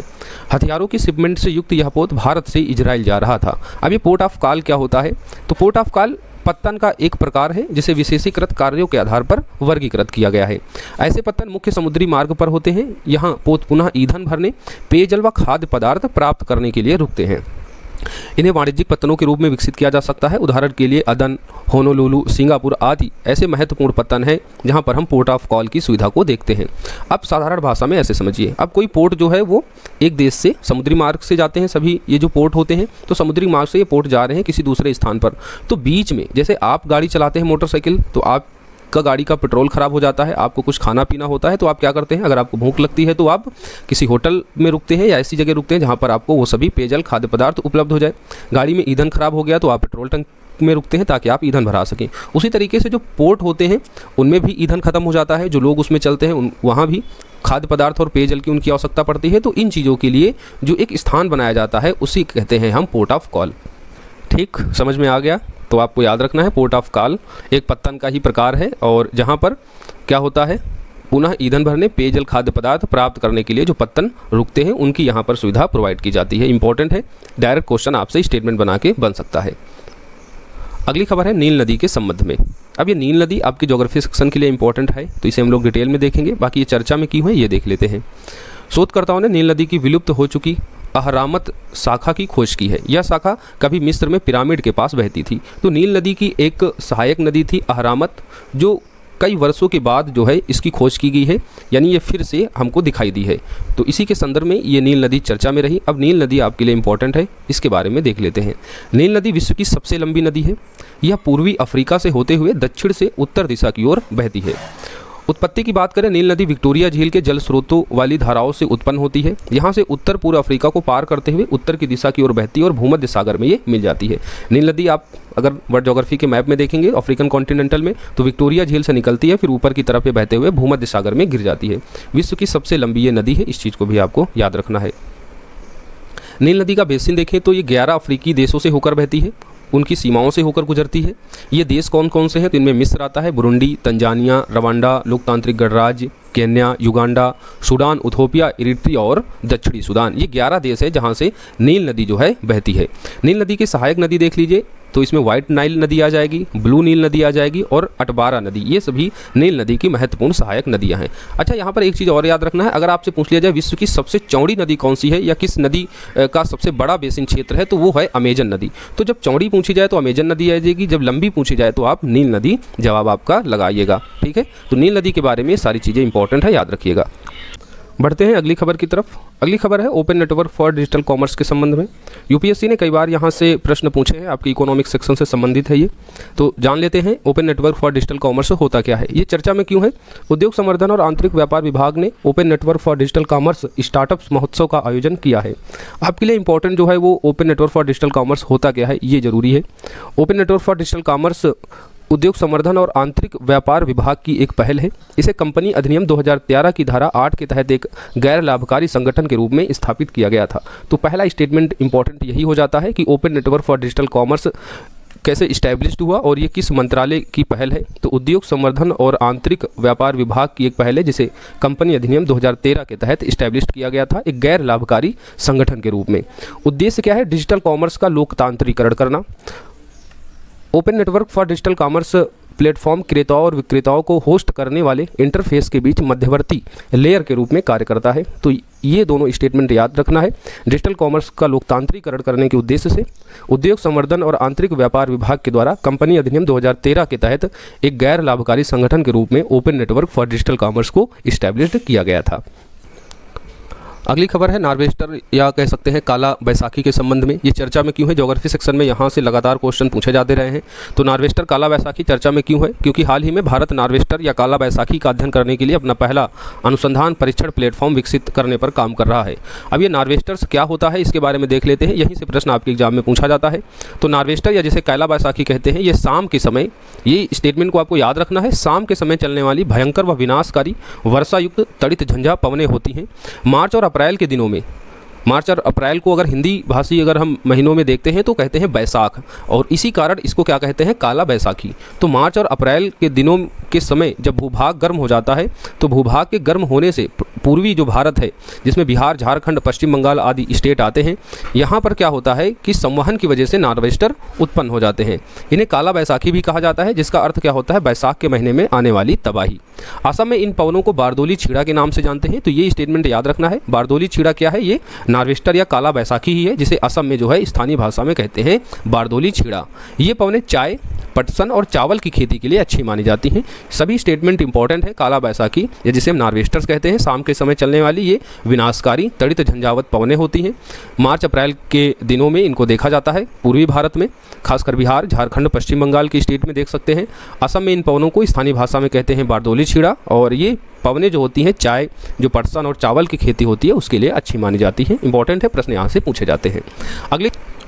अगली खबर है लूपेक्स मिशन के संबंध में, और यहाँ पर स्टार लगा लीजिए। जो भी बच्चे 17वीं बीपीएससी प्रीलिम्स एग्जाम दे रहे हैं तो इसमें 5 स्टार लगा लीजिए। यहाँ से प्रश्न पूछे की प्रबल संभावना होगी। लूपेक्स मिशन किन देशों का मिशन है और ये किससे संबंधित है, सभी बातें आपके लिए इंपॉर्टेंट है। तो आइए इसे देख लेते हैं। भारत जापान संयुक्त चंद्र mission lunar polar exploration mission, जिसे शॉर्ट फॉर्म में कहेंगे लूपेक्स, के कुछ वर्षों में उड़ान भरने की संभावना है। तो पहला स्टेटमेंट यही याद रखना है, लूपेक्स मिशन किन देशों का संयुक्त मिशन है, तो भारत और जापान का है। इसका उद्देश्य क्या है, चंद्रमा पर पानी और अन्य संसाधनों की खोज करना। तो लूपेक्स मिशन किससे संबंधित है, तो ये चंद्रमा से संबंधित है, यानी चंद्रमा पर पानी और अन्य संसाधनों की खोज करने के लिए भारत और जापान का संयुक्त मिशन है लूपेक्स मिशन। साथ ही चंद्रमा की सतह पर खोज करने में विशेषज्ञता भी हासिल करना इस मिशन का उद्देश्य है। यह अंतर्राष्ट्रीय सहयोग पर आधारित एक परियोजना है। इस परियोजना के अंतर्गत जो जापानी अंतरिक्ष एजेंसी है वो लूनर रोवर का विकास करेगी, वहीं भारतीय अंतरिक्ष अनुसंधान संगठन इसरो के द्वारा मिशन के लैंडर का विकास किया जाएगा। ये इंपॉर्टेंट स्टेटमेंट हो जाता है, और एग्जाम में इस तरीके के स्टेटमेंट को गलत करने के लिए क्या किया जाता है, स्टेटमेंट को उल्टा कर दिया जाता है। स्टेटमेंट को गलत कराना होगा तो दे दिया जाएगा इसरो के द्वारा इस मिशन के तहत रोवर का विकास किया जाएगा और जापानी अंतरिक्ष एजेंसी लैंडर का विकास करेगी। अगर गलत कराना होगा तो आपको याद रखना है, ये जो लूपेक्स मिशन है, इस मिशन के अंतर्गत जापान क्या करेगी, जापान की जो अंतरिक्ष एजेंसी है वो लूनर रोवर का विकास करेगी। जो भारत की अंतरिक्ष एजेंसी इसरो है उसके द्वारा इस मिशन के लैंडर का विकास किया जाएगा। याद रखना इंपॉर्टेंट है, ये आपसे पूछा जा सकता है। नेक्स्ट चलिए देखते हैं अगली खबर। अगली खबर है राष्ट्रीय पिछड़ा वर्ग आयोग के संबंध में। अब ये क्यों चर्चा में है, क्योंकि हाल ही में राष्ट्रीय पिछड़ा वर्ग आयोग ने पश्चिम बंगाल और पंजाब राज्यों में अन्य पिछड़ा वर्गों के लिए आरक्षण कोटा बढ़ाने की सिफारिश की है। अगर बात करें वर्तमान में पश्चिम बंगाल और पंजाब राज्यों में सार्वजनिक क्षेत्र के रोजगारों में अनुसूचित जाति, जनजाति और अन्य पिछड़ा वर्गों के लिए जो उपलब्ध आरक्षण है वो क्रमशः 37%, 45% है। ये राज्य 50% तक आरक्षण देने की व्यवस्था को पूरा लाभ नहीं उठा पा रहे हैं। अब ये 50% तक आरक्षण देने की जो व्यवस्था है वो सुप्रीम कोर्ट का एक केस था, इंदिरा साहनी बनाम भारत संघ मामला। इस केस में कहा गया था कि कुल आरक्षण को 50% तक सीमित रखा जाएगा। राष्ट्रीय पिछड़ा वर्ग आयोग की उपयुक्त सिफारिश इन सीमा के दायरों में ही रहेंगी। तो ये जो केस है ये काफ़ी इंपॉर्टेंट है, जिसमें कहा गया कि आरक्षण जो है वो 50% से ऊपर नहीं होगा। हालांकि पश्चिम बंगाल और पंजाब जो राज्य हैं ये आरक्षण देने की जो व्यवस्था है वो 50% से ऊपर नहीं होगी। इसका जो है वो फ़ायदा नहीं उठा पा रहे हैं, क्योंकि आरक्षण की जो सीमा है इन राज्यों में वो 37% और 45% है। 37% अनुसूचित जाति जनजातियों की है और पिछड़ा वर्ग आयोगों के लिए 45% है। तो इसी से संबंधित जो है हाल ही में कुछ सिफारिशें की गई और ये विषय चर्चा में आ गया है। आपके एग्जाम के लिए जो इंपॉर्टेंट है वो राष्ट्रीय पिछड़ा वर्ग है। अब इसके बारे में हम लोग डिटेल में पढ़ेंगे। यहाँ से प्रश्न आपके एग्जाम में न केवल प्रीलिम्स में आ सकता है बल्कि मेंस एग्जाम के लिए भी महत्वपूर्ण होगा। तो राष्ट्रीय पिछड़ा वर्ग आयोग के बारे में देख लीजिए। राष्ट्रीय पिछड़ा वर्ग आयोग को राष्ट्रीय पिछड़ा वर्ग आयोग अधिनियम 1993 के तहत एक संविधिक संस्था के रूप में स्थापित किया गया था। बाद में 102वें संविधान संशोधन अधिनियम 2018 के जरिए संविधान में एक नया अनुच्छेद जोड़ा गया था 338B। इस अनुच्छेद 338B के तहत राष्ट्रीय पिछड़ा वर्ग आयोग को संवैधानिक दर्जा प्रदान कर दिया। जब संविधान में कोई नया आर्टिकल जोड़ दिया जाता है तो फिर वो जो बनाया गया कानून होता है वो संवैधानिक कानून बन जाता है। तो इस चीज़ को आपको याद रखना है। राष्ट्रीय पिछड़ा वर्ग आयोग कब बना था, तो राष्ट्रीय पिछड़ा वर्ग आयोग अधिनियम 1993 के तहत बनाया गया था। चूँकि अधिनियम के तहत इस्टेब्लिश हुआ था तो पहले एक ये संविधिक संस्था थी, बाद में नया आर्टिकल जोड़ दिया गया तो ये संवैधानिक बन गया अब। और ये कब बना, तो 102वें संविधान संशोधन अधिनियम 2018 के तहत जब आर्टिकल 338B जोड़ा गया तो राष्ट्रीय पिछड़ा वर्ग आयोग एक संवैधानिक या कह सकते हैं कॉन्स्टिट्यूशनल बॉडी बन गया। आयोग में एक अध्यक्ष होता है, एक उपाध्यक्ष और 3 अन्य सदस्य होते हैं। इनका पद और वेतन स्तर भारत सरकार के सचिव के पद और वेतन स्तर के बराबर होता है। इस चीज़ को भी याद रखना है कि जो वेतन इनका होता है वो भारत सरकार के सचिव के समान होता है, जो आयोग के अध्यक्ष, उपाध्यक्ष और जो 3 अन्य सदस्य होते हैं। यह आयोग नई जातियों या समुदायों को ओबीसी सूची में शामिल करने या किसी समुदाय या जाति को ओबीसी सूची से बाहर करने हेतु केंद्र और राज्य सरकार से प्राप्त सिफारिशों पर केंद्र सरकार को सलाह देती है। राष्ट्रीय पिछड़ा वर्ग आयोग प्रतिवर्ष या जरूरत पड़ने पर किसी अन्य समय भी राष्ट्रपति को रिपोर्ट प्रस्तुत करता है। तो एक ये स्टेटमेंट भी याद रखना है कि राष्ट्रीय पिछड़ा वर्ग जो आयोग है ये किसे अपनी रिपोर्ट को देता है, तो ये राष्ट्रपति को अपनी रिपोर्ट प्रस्तुत करता है। फिर राष्ट्रपति क्या करता है, इसको संसद के पटल पर या केंद्र सरकार को इसको दे देता है। और यदि सरकार जो राष्ट्रीय पिछड़ा आयोग की जो सिफारिशें हैं, सरकार अगर इन सिफारिशों से सहमत नहीं होती है तो उसे कारण बताने होंगे। ये आपके लिए स्टेटमेंट मोस्ट इंपॉर्टेंट हो जाता है कि जो राष्ट्रीय पिछड़ा वर्ग आयोग की जो सिफारिशें हैं, अगर सरकार इन सिफारिशों से सहमत नहीं होती है तो कारण बताना होगा कि हम क्यों सहमत नहीं हो पा रहे हैं आपकी सिफारिशों से। तो ये इंपॉर्टेंट है आपके एग्जाम के लिए, यहाँ से प्रश्न बन सकता है, तो याद रखिएगा। सभी चीज़ें वेरी वेरी इंपॉर्टेंट है। बढ़ते हैं अगली खबर की तरफ। संयुक्त राज्य अमीरात ने 10 साल की ब्लू रेजिडेंसी कंपनी लॉन्च की है। इंपॉर्टेंट है, आपसे डायरेक्ट एग्जाम में पूछा जा सकता है कि किस देश के द्वारा हाल ही में 10 साल के लिए ब्लू रेजिडेंसी जो वीज़ा है उसको लॉन्च किया गया है। तो आपका जवाब होना चाहिए संयुक्त राज्य अमीरात के द्वारा। संयुक्त अरब अमीरात ने पर्यावरण संरक्षण को बढ़ावा देने की दिशा में एक महत्वपूर्ण कदम उठाया है। पर्यावरण की सुरक्षा में महत्वपूर्ण योगदान देने वाले व्यक्तियों के लिए विशेष 10 वर्षीय ब्लू रेजिडेंसी सुविधा शुरू की है। बस आपसे वन लाइनर यहाँ से प्रश्न बनेगा कि हाल ही में किस देश के द्वारा, और ये भी आपको याद रखना है कि पर्यावरण संरक्षण को बढ़ावा देने वाले व्यक्तियों के लिए ये ब्लू रेजिडेंसी वीज़ा को शुरू किया गया है। ये 10 सालों के लिए होगा, संयुक्त राज्य अमीरात के द्वारा शुरू किया गया है। नेक्स्ट इंपॉर्टेंट न्यूज़ है, टूम लैम को वियतनाम का नया राष्ट्रपति बनाया गया है। तो बस आपको इसमें यही याद रखना है कि वियतनाम का नया राष्ट्रपति कौन बन गया है, टू लैम। तो अब चलिए, इस तरीके से हमने सभी डिटेल्ड करंट न्यूज़ को कवर कर लिया है।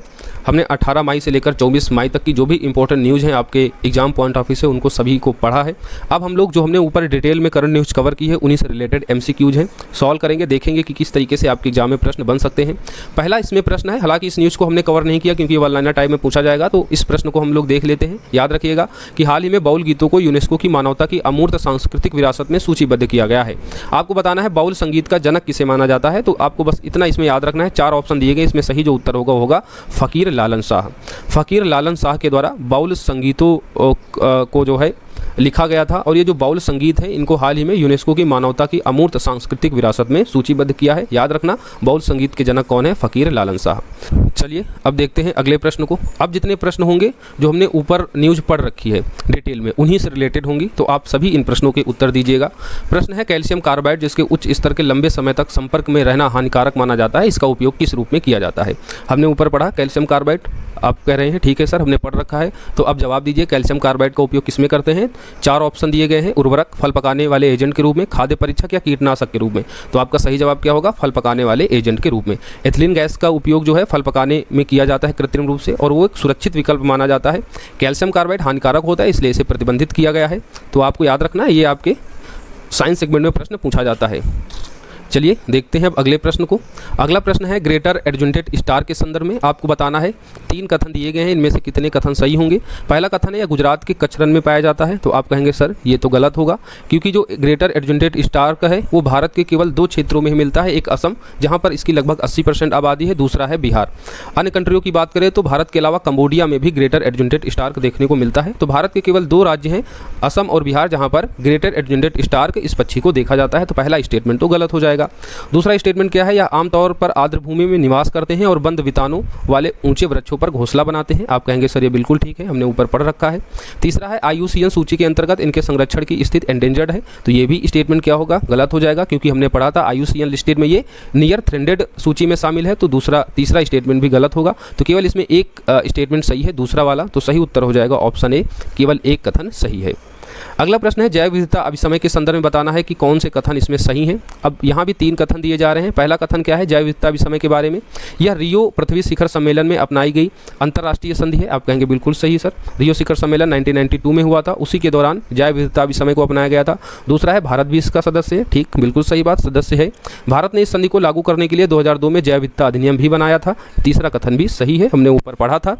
तो इसमें सही उत्तर क्या हो जाएगा, उपर्युक्त में से सभी तीनों स्टेटमेंट सही हैं जैव विविधता अभिसमय के संबंध में। अगला प्रश्न है, ईरान निम्नलिखित में से किस जल निकाय के साथ सीमा साझा नहीं करता है। ईरान इन दिनों काफ़ी चर्चा में है, क्योंकि ईरान के जो राष्ट्रपति हैं उनकी भी हाल ही में जो है हत्या क्या कह सकते हैं, एक जेट विमान में दुर्घटना के कारण जो है उनकी मृत्यु हुई है। दूसरा, चाबहार बंदरगाह को लेकर ईरान काफ़ी न्यूज़ में है। तो आपको बताना है कि ईरान निम्नलिखित में से जो है किसके साथ सीमा साझा नहीं कर सकता है। यहाँ पर 4 आपको जो है वाटर बॉडी दी गई हैं। पहला है फारस की खाड़ी, दूसरा ऑप्शन है कैस्पियन सागर, तीसरा ऑप्शन है लाल सागर, और चौथा ऑप्शन है ओमान की खाड़ी। तो जो ईरान जो है वो किस वाटर बॉडी के साथ सीमा साझा नहीं करता है, तो इसका सही जवाब क्या हो जाएगा, लाल सागर। इस तरीके के प्रश्न खूब बनते हैं। जो भी कंट्रियाँ न्यूज़ में रहती हैं, खासकर कैस्पियन सागर, लाल सागर, भूमध्य सागर, एजियन या काला सागर के आसपास जो भी कंट्री न्यूज़ में रहती है, वहाँ से रिलेटेड जो है उनकी बाउंड्री से संबंधित क्वेश्चन पूछा जाता है कि वो देश जो है सीमा साझा करता है या नहीं करता है, किसके साथ करता है। तो ये सारी चीज़ें आपको एटलस जो आपका मैप वाली बुक होती है उसमें देखते रहिएगा, प्रश्न यहाँ से बनते हैं। अगला प्रश्न क्या है, विकास की वर्तमान स्थिति में आर्टिफिशियल इंटेलिजेंस निम्नलिखित में से क्या प्रभावी ढंग से कर सकता है। तो एआई के द्वारा क्या प्रभावी ढंग से किया जा सकता है। 4 कथन दिए गए हैं, आपको बताना है इनमें से कितने कथन सही हैं। पहला, औद्योगिक इकाइयों में बिजली की खपत कम किया जा सकता है एआई के द्वारा। मृत प्रियजनों की नकल की जा सकती है। रोग निदान में इसका उपयोग किया जा सकता है। और चौथा है, उन्नत सैन्य हथियारों के विस्तार में भी इसका उपयोग कर सकते हैं। एआई का उपयोग इन चारों में ही प्रभावी ढंग से कर सकते हैं, इसलिए इसका सही उत्तर हो जाएगा ऑप्शन डी 1, 2, 3, 4। इस तरीके से टेक्नोलॉजी से रिलेटेड जब भी प्रश्न आए उनमें जितने भी एप्लीकेशन होंगे वो लगभग जो है वो सही होते हैं। अगर आप previous year question paper UPSC के देखेंगे या फिर अन्य स्टेट पीसीएस के भी देखेंगे तो टेक्नोलॉजी से रिलेटेड अगर एप्लीकेशन बेस होता है कि इसका उपयोग करके हम ये और बेहतर कर सकते हैं तो वो स्टेटमेंट अमूमन सही माना जाता है। तो इस तरीके से हम लोग पैटर्न का एनालिसिस करके भी सही उत्तर तक पहुँचते हैं। तो सही उत्तर क्या हो जाएगा, एआई के द्वारा इन चारों में ही प्रभावी ढंग से उपयोग करके इनको और अधिक अच्छा बेहतर कर सकते हैं। तो सही उत्तर हो जाएगा ऑप्शन डी 1, 2, 3, 4। अगला प्रश्न है फार्लो के संदर्भ में, हमने ऊपर पढ़ा था फार्लो के संदर्भ में। तो फार्लो के संदर्भ बताना है कितने कथन सही हैं। ठीक है, हम बता देंगे सर। पहला कथन है, इसे 1894 के जेल कानून द्वारा परिभाषित किया गया। आप कहेंगे बिल्कुल सही सर, आपने ऊपर इसके बारे में बताया था हमें कि इसे 1894 के जेल कानून द्वारा परिभाषित किया गया। दूसरा कथन है, प्रत्येक राज्य ने फार्लो के संबंध में अपने स्वयं के नियम दिशा निर्देश तैयार किए हैं। ये भी कथन सही है। तीसरा, यह लंबी अवधि के कारावास के मामले में दिया जाता है। आप कहेंगे सर ये भी सही है, आपने बताया था कि फार्लो जो है जब किसी कैदी को लंबी अवधि के लिए कारावास दिया जाता है तो उस मामले में हर राज्य के अपने अपने नियम दिशा निर्देश हैं, उसके आधार पर उनको जो है छोड़ दिया जाता है या कुछ समय के लिए जो है जेल से बाहर किया जाता है ताकि वो अपने परिवारजनों से मिल सके। जो वो अवधि होती है फार्लो की, उस अवधि को भी उस समय सीमा में काउंट किया जाता है जो उसको जो है सज़ा सुनाई जाती है। सारी चीज़ें हमने आपको डिटेल में बताई थी। तो तीनों स्टेटमेंट सही हैं, सही उत्तर हो जाएगा इसका ऑप्शन सी, सभी तीनों। अगला प्रश्न है शुक्र ग्रह के संदर्भ में। शुक्र ग्रह के संदर्भ में ये लगातार जो मिशन भेजे जाते हैं, कभी चांद पर, मंगल पर, शुक्र पर, तो उसी से रिलेटेड ये चर्चा में रहा था। तो शुक्र ग्रह से रिलेटेड ये ज्योग्राफी सेक्शन से है। अगर आपने अच्छे से पढ़ा होगा ज्योग्राफी तो आप इसे सही कर ले जाएंगे। पहला ऑप्शन है, कथन है, हमारे सौरमंडल में इसके प्राकृतिक उपग्रहों की संख्या सबसे अधिक है। आप कहेंगे सर ये बिल्कुल गलत है, क्योंकि जो प्राकृतिक उपग्रहों की जो संख्या है वो सबसे ज़्यादा बृहस्पति की है, दूसरे नंबर पर शनि की है। तो ये गलत हो जाएगा कि सौरमंडल में इसके प्राकृतिक उपग्रहों की संख्या सबसे अधिक है। तो पहला स्टेटमेंट क्या हो जाएगा, गलत। दूसरा स्टेटमेंट, इसके वायुमंडल में मुख्य रूप से कार्बन डाइऑक्साइड, सल्फ्यूरिक एसिड के बादल होते हैं। ये स्टेटमेंट सही है। अन्य ग्रहों के विपरीत शुक्र ग्रह पूर्व से पश्चिम की ओर घूर्णन करता है। आप कहेंगे सर ये भी सही है, क्योंकि 2 ऐसे ग्रह हैं, एक शुक्र दूसरा अरुण, जो अन्य ग्रहों के विपरीत जो है वो पूरब से पश्चिम, अन्य जो सभी ग्रह होते हैं वो अमूमन पश्चिम से पूरब की ओर घूर्णन करते हैं, लेकिन शुक्र और अरुण 2 ऐसे उपग्रह हैं जो अन्य ग्रहों के विपरीत जो है पूरब से पश्चिम की ओर घूर्णन करते हैं। तो ये भी स्टेटमेंट सही हो जाएगा। तो आप कहेंगे सर इसमें 2 स्टेटमेंट सही हैं, तो कथन क्या हो जाएगा, ऑप्शन बी, केवल 2 कथन सही हैं। अगला प्रश्न है इन्वर्टेड ड्यूटी स्ट्रक्चर से संबंधित। इन्वर्टेड ड्यूटी स्ट्रक्चर से क्या तात्पर्य होता है, तो आपको बस इतना जान लेना ये किससे संबंधित है, और ये इकोनॉमिक सेक्शन में आपसे पूछा जा सकता है। तो अगर आपसे पूछा जाए इन्वर्टेड ड्यूटी स्ट्रक्चर से क्या तात्पर्य है, तो इसका जो ऑप्शन डी दिख रहा है वो सही है। इन्वर्टेड ड्यूटी स्ट्रक्चर से संबंध होता है, या कह सकते हैं इससे तात्पर्य होता है या कि जब किसी तैयार उत्पाद की तुलना में उस उत्पाद के कच्चे माल के आयात पर अधिक प्रशुल्क का भुगतान करना पड़ता है, तो उसे कहते हैं inverted duty structure. Inverted duty structure in दिनों चर्चा में काफ़ी है, क्योंकि लगातार जो है इसको बढ़ाया जा रहा है। तो इससे जो घरेलू जो उद्योग होते हैं उन पर नकारात्मक प्रभाव पड़ता है। जो रॉ मटेरियल हम बाहर से आयात करते हैं और तब अगर हम भारत में बनाते हैं तो फिर वहाँ पर भारत के जो उद्योग सेक्टर होता है उसको नुकसान होता है, क्योंकि जब रॉ मटेरियल ही महंगा होगा तो ऑब्वियसली जो हम माल तैयार करेंगे वो भी क्या हो जाएगा, अधिक महंगा हो जाता है। जब चीज़ अधिक महंगी होगी तो क्या है, मार्केट में वो जो अन्य विदेशी वस्तुएं हैं उनसे प्रतिस्पर्धा नहीं कर पाता है। तो बस आपको ये याद रखना है इन्वर्टेड ड्यूटी स्ट्रक्चर से क्या मतलब हो जाता है कि तैयार उत्पाद की तुलना में उस उत्पाद के कच्चे माल के आयात पर अधिक प्रशुल्क का भुगतान करना पड़ता है। इसको कुछ ऐसे समझिए, मान लीजिए दवा बनाने के लिए हम चाइना से रॉ मटेरियल को आयात करते हैं। अब जो रॉ मटेरियल हम आयात कर रहे हैं वो इतना महंगा है, उस पर इतना अधिक शुल्क लगाया जा रहा है कि जो तैयार उत्पाद है उसकी तुलना में वो अधिक है। तो इस कच्चे मटेरियल पर मान लीजिए प्रशुल्क लगाया जा रहा है 28%, ठीक, जो रॉ मटेरियल है दवाई का, और जब दवाई बनकर तैयार हुई है तो उस पर मान लीजिए टैक्स है 18%। तो ये जो चीज़ कहलाती है वो कहलाती है इन्वर्टेड ड्यूटी स्ट्रक्चर, कि कच्चे उत्पाद जो है उस पर अधिक टैक्स लगाया जाता है, प्रशुल्क लगाया जाता है तैयार उत्पाद की तुलना में, जब हम माल को किसी अन्य कंट्री से क्या करते हैं, इंपोर्ट करते हैं उस कंडीशन में।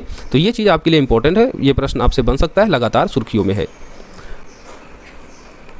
अगला प्रश्न है अंतर्राष्ट्रीय सौर गठबंधन से संबंधित, और ये लगातार चर्चा में रहता ही है जब भी सोलर एनर्जी की बात की जाती है वैश्विक स्तर पर, या अंतर्राष्ट्रीय सौर गठबंधन का कोई नया सदस्य इसमें शामिल होता है तो ये चर्चा में आ जाता है। तो इसी से रिलेटेड ये प्रश्न है। पहला स्टेटमेंट है, इसे 2015 में यूएनएफसीसी की जो 21वीं बैठक हुई थी उस मौके पर भारत और फ्रांस द्वारा संयुक्त रूप से लॉन्च किया गया था। तो ये स्टेटमेंट सही है, 2015 में इसे इस्टेब्लिश किया गया था। इसका मुख्यालय कहाँ है? गुरुग्राम में है। ये चीज़ भी आपको याद रखना है। दूसरा स्टेटमेंट है, 2021 में संयुक्त राष्ट्र महासभा ने अंतर्राष्ट्रीय सौर गठबंधन को पर्यवेक्षक का दर्जा प्रदान किया था। ये भी सही है। तो दोनों स्टेटमेंट सही हैं, याद रखना, आपके एग्जाम में प्रश्न पूछा जाता है। अंतर्राष्ट्रीय सौर गठबंधन में 120 से अधिक देश शामिल हैं, और ये देश ज़्यादातर वो हैं जो कर्क रेखा और मकर रेखा के बीच स्थित हैं, जहाँ पर सूर्य की किरणें जो हैं ज़्यादा लंबे समय तक रहती हैं। अंतर्राष्ट्रीय सौर गठबंधन के बारे में ये सभी स्टेटमेंट इंपॉर्टेंट है। 2015 में इस्टेब्लिश्ड हुआ था यूएनएफसीसी की जब 21वीं बैठक हुई थी, उस दौरान भारत और फ्रांस की ये संयुक्त योजना है। इसका मुख्यालय कहाँ पर है? तो गुरुग्राम हरियाणा में है। 2021 में संयुक्त राष्ट्र महासभा ने इसे पर्यवेक्षक का दर्जा प्रदान किया था। तो दोनों स्टेटमेंट इसके सही हैं, ऑप्शन हो जाएगा सी, 1 और 2 दोनों। अगला खबर है ब्लेचले घोषणा पत्र, और इसको हमने कई बार अपने प्रश्न की श्रृंखलाओं में शामिल किया है। कारण क्या है? ये काफ़ी इंपॉर्टेंट है। तो ब्लेचले घोषणा पत्र किससे संबंधित है? तो आर्टिफिशियल इंटेलिजेंस, कृत्रिम बुद्धिमत्ता से संबंधित है। नेक्स्ट क्वेश्चन है, बहुक्षेत्रीय तकनीक और आर्थिक सहयोग के लिए बंगाल की खाड़ी पहल के संदर्भ में बताना है कितने स्टेटमेंट इसमें सही है। इन दिनों काफ़ी चर्चा में है बिम्स्टेक। तो बिम्स्टेक के बारे में 3 कथन दिए गए हैं। पहला कथन है, इसकी स्थापना 1997 में बैंकॉक घोषणा पत्र पर हस्ताक्षर के साथ हुई थी। दूसरा है, इसका सचिवालय नेपाल के काठमांडू में है। तीसरा है, इंडोनेशिया इसके सदस्य देशों में से एक है। तो आप कहेंगे सर इसमें जो दूसरा है वो कथन गलत है, क्योंकि इसका जो सचिवालय है वो कहाँ पर है? ढाका बांग्लादेश में है। तो दूसरा कथन गलत हो जाएगा। तीसरा कथन भी गलत है। आप कहेंगे सर इंडोनेशिया इसका सदस्य देश नहीं है। सही क्या है? इसकी स्थापना 1997 बैंकॉक घोषणा पत्र पर हस्ताक्षर के साथ हुई थी। तो पहला केवल ऑप्शन सही है, तो उत्तर हो जाएगा ऑप्शन ए, केवल 1। इसके बारे में थोड़ा सा और डिटेल में देख लेते हैं। बिम्स्टेक एक क्षेत्रीय संगठन है। इसकी स्थापना 1997 में बैंकॉक घोषणा पत्र पर हस्ताक्षर के साथ हुई थी। प्रारंभ में इसका जो गठन हुआ था वो 4 देशों के द्वारा किया गया था, जिसमें शामिल थे बांग्लादेश, भारत, श्रीलंका और थाईलैंड। बाद में इसमें अन्य कंट्रियां भी शामिल हुई। वर्तमान में बात करें तो इसमें कुल 7 सदस्य हैं। ये चीज़ आपको याद रखना है, जिनमें हैं बांग्लादेश, भारत, श्रीलंका, थाईलैंड, म्यांमार, नेपाल और भूटान। तो बिम्स्टेक के 7 देशों के नाम आपको याद रखना है। पूछा जाता है इनमें से कौन सी देश जो है वो बिम्स्टेक का सदस्य नहीं है। तो 7 देशों के जब तक नाम नहीं याद होंगे तब तक आप सही उत्तर नहीं लगा पाएंगे। तो ये सभी देशों के नाम याद रखना है। बिम्स्टेक कंट्रियां हैं बांग्लादेश, भारत, श्रीलंका, थाईलैंड, म्यांमार, नेपाल और भूटान। सचिवालय इसका कहाँ है? ढाका बांग्लादेश में है। उद्देश्य क्या है? तेजी से आर्थिक विकास और सामाजिक प्रगति के लिए अनुकूल प्रवेश बनाना, बंगाल की खाड़ी क्षेत्र में शांति और स्थिरता बनाए रखना इसका उद्देश्य है। बिम्स्टेक के महत्व की बात करें भारत के संदर्भ में, तो ये सभी मेंस पर्सपेक्टिव से इंपॉर्टेंट हो जाता है, और प्रीलिम्स में भी स्टेटमेंट बना के प्रश्न आ सकते हैं। कंसेप्चुअल स्तर पर जब प्रश्न आपसे पूछे जाते हैं तो भारत के लिए बिम्स्टेक का महत्व क्या है? यह संगठन भारत की एक्ट ईस्ट और नेबरहुड फर्स्ट नीति को बढ़ावा देता है। दक्षिण एशिया और दक्षिण पूर्व एशिया के बीच एक सेतु का काम करता है। दक्षिण एशिया क्षेत्रीय सहयोग संगठन जो सार्क जो 2016 से निष्क्रिय है, ऐसे में बिम्स्टेक भारत के लिए एक वैकल्पिक मंच है। आप जानते हैं सार्क जिसमें पाकिस्तान भी कंट्री मेंबर है, और लगातार आपसी मतभेद के कारण जो है सार्क की बैठक जो है 2016 से नहीं हुई है। तो इस तरह देखा जाए तो अपने पड़ोसी देशों के साथ अच्छा संबंध बनाने और अन्य चीज़ों को डेवलप करने के लिए बिम्स्टेक जो है भारत के लिए एक अच्छा और सुरक्षित वैकल्पिक मंच है। तो ये सभी इंपॉर्टेंस है भारत के लिए बिम्स्टेक का। बाकी बिम्स्टेक के संदर्भ में प्रीलिम्स पॉइंट ऑफ व्यू से याद रखना, बैंकॉक घोषणा पत्र पर जब हस्ताक्षर हुआ 1997 में, उसी हस्ताक्षर के तहत बिम्स्टेक को इस्टेब्लिश किया गया था। 7 कंट्री मेंबर हैं। सचिवालय ढाका बांग्लादेश में है। इंपॉर्टेंट है, यहाँ से प्रश्न बनते हैं। अगला प्रश्न है एवियन इन्फ्लुएंजा के संदर्भ में। ये काफ़ी चर्चा में है। कारण क्या है कि ऑस्ट्रेलिया में किसी मनुष्य में एवियन फ्लू संक्रमण का पहला मामला दर्ज कर दिया है। तो प्रश्न देख लेते हैं। एवियन इन्फ्लुएंजा के संदर्भ में आपको बताना है कितने कथन सही हैं। पहला स्टेटमेंट है H5N1 उच्च रोग जनकता वाला एवियन इन्फ्लुएंजा है। दूसरा है यह एक वायरल रोग है। तो ये दोनों ही स्टेटमेंट सही है। उत्तर हो जाएगा ऑप्शन सी, 1 और 2। तो इसके बारे में थोड़ा सा डिटेल में देख लेते हैं। ऑस्ट्रेलिया में हाल ही में किसी मनुष्य में एवियन फ्लू संक्रमण का पहला मामला दर्ज किया गया है। ऑस्ट्रेलिया में एक बच्चे में H5N1 संक्रमण पाया गया है। यह एक एवियन इन्फ्लुएंजा ए वायरस का प्रकार है। तो एवियन इन्फ्लुएंजा एक प्रकार का वायरस होता है, वायरल डिजीज होती है, और हाल ही में ऑस्ट्रेलिया के एक बच्चे में ये H5N1 संक्रमण पाया गया है। यह एक बड़ी चिंता का विषय है, क्योंकि H5N1 वायरस मुख्य रूप से पशुओं को प्रभावित करने वाला वायरस है। यह मुख्य रूप से पशुओं को संक्रमित करता है। चिंता का कारण क्यों बन गया है कि जो इन्फ्लुएंजा वायरस होते हैं, खासकर H5N1, ये पशुओं में फैलता है, पशुओं को प्रभावित करता है, मनुष्य को प्रभावित नहीं करता है। किंतु ये पहला ऐसा मामला बन गया है कि एक बच्चे में जो है इस संक्रमण को देखा देखा गया है और इस संक्रमण के द्वारा वो बच्चा काफ़ी प्रभावित हुआ, इसी कारण ये सुर्खियों में रहा है। तो याद रखना H5N1 ये उच्च रोग जानकता वाला एवियन इन्फ्लुएंजा है, ये अधिकतर पशुओं को प्रभावित करता है, लेकिन ऐसा पहला मामला दर्ज किया गया ऑस्ट्रेलिया में जिसमें एक बच्चा भी जो है इस एवियन इन्फ्लुएंजा से प्रभावित हुआ। एक ये वायरल रोग है, तो दोनों कथन इसमें सही हैं, याद रखना इंपॉर्टेंट है आपके एग्जाम के पॉइंट ऑफ व्यू से। यात्रा पर्यटन सूचकांक 2024 का जारी किया गया, हमने ऊपर बताया था, ये किसके द्वारा जारी किया जाता है, 4 ऑप्शन दिए गए हैं। सही जवाब क्या होगा, विश्व आर्थिक मंच के द्वारा, तो इसका सही उत्तर है ऑप्शन डी। भारत की स्थिति क्या है 2024 में यात्रा और पर्यटन सूचकांक में, तो 39वीं रैंकिंग है, पहली रैंकिंग है अमेरिका की। नेक्स्ट, अरब लीग के संदर्भ में हमने ऊपर बताया था कि मनामा बहरीन में अरब लीग की अभी हाल ही में बैठक हुई थी और उसके संदर्भ में हमने आपको डिटेल में बताया था। आप कहेंगे ठीक है सर, आपने बताया था, तो अब आप प्रश्न का उत्तर दीजिए। 2 कथन दिए गए हैं, इनमें से कितने कथन सही हैं। पहला कथन है यह एक अंतर सरकारी संगठन है, इसमें मध्य पूर्व और उत्तरी अफ्रीका के देश के सभी अरब देश शामिल है। आप कहेंगे बिल्कुल ठीक सर, आपने बताया था कि ये अंतर सरकारी संगठन है जिसमें मध्य पूर्व और उत्तरी अफ्रीका के सभी अरब देश शामिल होते हैं, तो सही स्टेटमेंट है।